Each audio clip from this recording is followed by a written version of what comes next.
African leaders arrived in Brussels for the first mass meeting with their European counterparts in 5 years. There were promises of not just renewing relations, but resetting them as well. Well, it means mutual respect, mutual recognition of what we can all bring to the party, investment in our economies, infrastructure investment, and in many ways for former colonizers to give back to the continent. A huge amount has changed since the last AU-EU meeting in 2017. Rebuilding from the coronavirus that delayed this meeting was one of the many topics discussed. And there was a change of format, with leaders breaking into smaller groups to discuss the huge range of issues from trade and investment to security, migration and agriculture, among dozens of other topics. Financing for African projects and infrastructure underpinned many of the discussions. Brussels' so-called Global Gateway programme is widely viewed as a bid to rival China's Belt and Road Initiative and influence in Africa.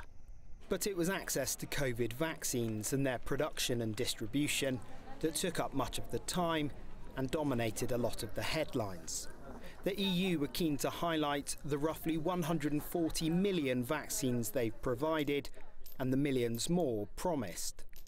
But while announcing a sharing of mRNA vaccine technology among 6 African countries, many AU leaders reiterated their demand for waiving intellectual property rights for COVID-19 vaccines and highlighted the problems faced in this pandemic.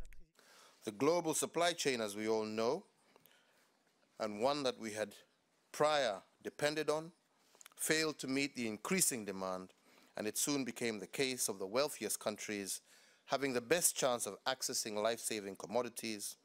And this, if we recall history, was a case with HIV, and it was once again history repeating itself.